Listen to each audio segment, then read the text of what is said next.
We all know the Slims and the Pros that make our favorite consoles better, but what about the redesigns that felt more like a downgrade? In the world of gaming hardware, the mid-generation refresh is a rite of passage that is usually a win-win. The manufacturer saves money on parts, and the consumer gets a smaller, quieter, more reliable machine. But occasionally, the bean counters at Sony, Nintendo, and Sega take things a step too far. From Wiis that couldn't go online to PlayStations that felt like cheap plastic toys, these bizarre, forgotten second models were released in a desperate bid to hit a budget price point at the end of a console's life, resulting in versions so compromised they barely qualify as the same machine. Today, we're looking at the hardware that didn't just lose its weight, it lost its soul. 1.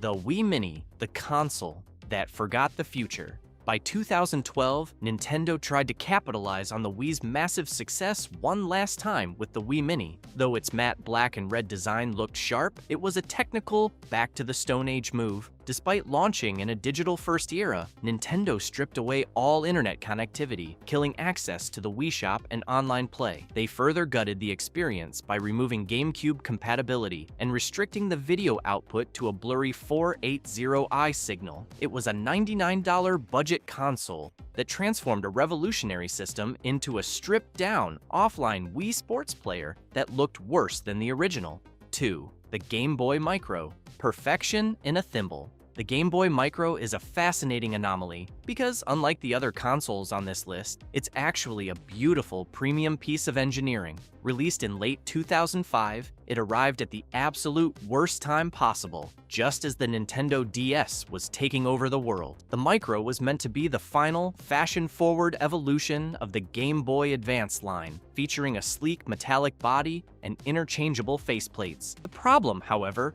was a literal one. It was too small. The screen was only 2 inches wide. While it was technically the sharpest, brightest, and most vibrant screen Nintendo had ever produced, it was physically exhausting to use. For anyone with adult-sized hands, playing a high-intensity game like Metroid Fusion or Tony Hawk was a recipe for immediate hand cramps. The text in many RPGs was shrunk down to the point of being illegible for some players. Beyond the ergonomics, the Micro made some baffling functional sacrifices. It completely dropped support for original Game Boy and Game Boy Color cartridges, a feature that had been a staple of the GBA and GBA SP. Then there was the why factor of the price. It launched at $99. At that exact moment, you could walk into a store and buy a Game Boy Advance SP, which had a protected folding screen and played every Game Boy game ever made for the same price. Or you could spend just $30 more and get a Nintendo DS, which played GBA games and next-gen DS games. The Micro is a collector's darling today because of its build quality, but at the time, it felt like Nintendo trying to sell a luxury version of a platform they were already in the middle of killing off. 3. The PS3 Super Slim, the sliding door of sadness.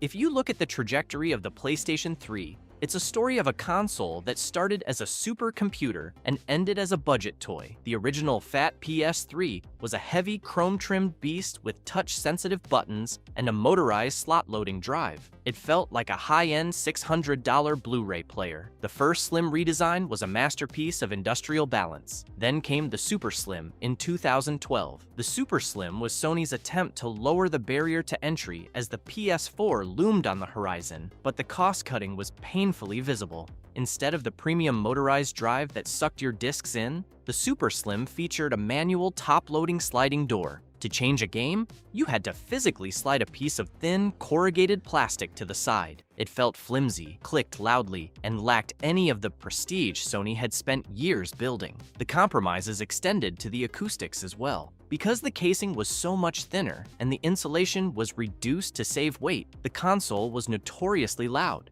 Without the heavy casing of previous models to dampen the sound, you could hear the disc spinning and the laser seeking data like a jet engine during quiet gameplay moments. While it was technically the smallest PS3, it didn't offer any new features or improved performance. It was simply Sony's way of squeezing the last bit of profit out of the aging cell processor architecture. If the original PS3 was a Cadillac, the Super Slim was a plastic go-kart that felt like it might break if you slid the door too hard. 4. The Xbox 360e, the hidden downgrade. While Sony was stripping down the PS3, Microsoft was doing the exact same thing with the Xbox 360e, released in 2013, right alongside the launch of the Xbox One. The E model was designed to look like its successor, sporting a two-tone matte and gloss finish. On the surface, it looked modern, but under the hood, it was a forgotten model for a reason. The Xbox 360e is the definition of a subtraction redesign. Microsoft decided to remove the standard AV port entirely, leaving HDMI as the only way to get a high-def signal. While most people had moved to HDMI by 2013, it alienated anyone using older monitors or specialized capture setups.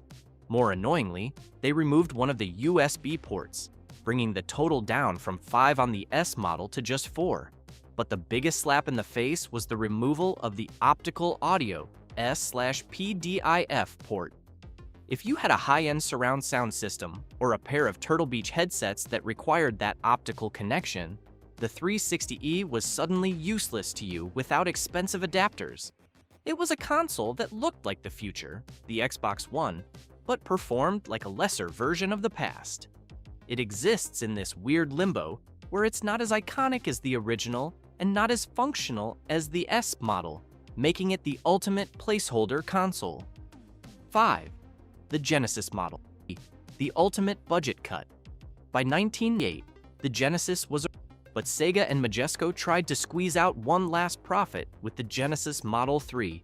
While it was impressively tiny and ultra-cheap at $30, it achieved that price by gutting the hardware's soul. By removing the expansion slot and internal processors, they killed compatibility with the Sega CD, 32X, and even iconic games like Virtua Racing. Most insulting to fans, however, was the loss of Sega Stereo, reducing the console's legendary sound to a mono output that sounded like a tin can. It was a bargain bin redesign that stripped a 16-bit powerhouse down to its barest essentials, marking a whimpering end to a legendary era. Ultimately, these forgotten models serve as a cautionary tale that in the world of technology, newer isn't always better. While today's pro consoles focus on adding power, these older budget redesigns were built to liquidate inventory by stripping away the very soul of the original hardware. Whether that meant cutting the internet from the Wii or breaking compatibility on the Genesis, they remain the black sheep of gaming history, proving that while a cheaper price tag might catch a casual buyer's eye, true fans know that sometimes the first version really was the best.